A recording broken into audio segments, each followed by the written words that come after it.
BA third semester সংস্কৃত general. তোমাদের সাজেশানে যে অনুবাদগুলো দিয়েছিলাম 5 নম্বরের 4টে অনুবাদ পড়ে 2টো লিখতে হয়। অনুবাদের উত্তরগুলো দেখে নাও। সরসিজ মনোবিদ্যং যেটা আছে, পদ্ম শৈবালে ঘেরা থাকলেও সুন্দর লাগে, চাঁদের কলঙ্ক মলিন হলেও তা তার সৌন্দর্য বাড়ায়। এই তন্বী শকুন্তলা বলকল পরে থাকলেও বেশি সুন্দর লাগছে। আকৃতি যাদের সুন্দর সবই তাদের অলঙ্কার। যে সুন্দর হয় তাকে যাই পরাক না কেন সেটাই তার সৌন্দর্যকে আরও বাড়িয়ে তোলে। পরের শ্লোক, প্রবর্তনাং প্রকৃতিহীনায় পার্থিব্য যেটা আছে, রাজা প্রজাসাধারণের মঙ্গল করুন, জ্ঞানগোষ্ঠীর গরিষ্ঠ মনস্বীদের বাণী সমাদর লাভ করুক, আর শক্তিধর স্বয়ম্ভু নীললোহিত শঙ্কর আমার পুনর্জন্ম নিবারণ করুন।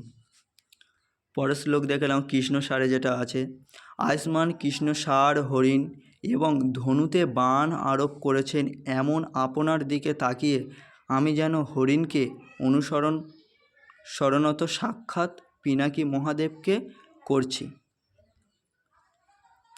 পরের শ্লোকটি, বিচয়ন্তী অনন্য মানসা, অনন্য চিত্ত হয়ে যাকে চিন্তা করতে করতে উপস্থিত তপস্বী আমার অবমাননা করলি, স্মরণ করিয়ে দিলেও সে পাগল যেমন তার পূর্বোচ্চারিত বাক্য স্মরণ করতে পারে না তেমনই তোকে মনে করতে পারবে না।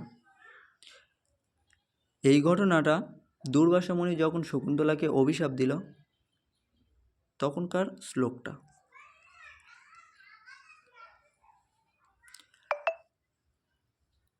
তমহর্তাং প্রাগ্রস্বর যেটা আছে, কেননা আমাদের শ্রদ্ধাভাজন ব্যক্তিগণের মধ্যে আপনাকে আমার সর্বশ্রেষ্ঠ বলে বিবেচনা করি।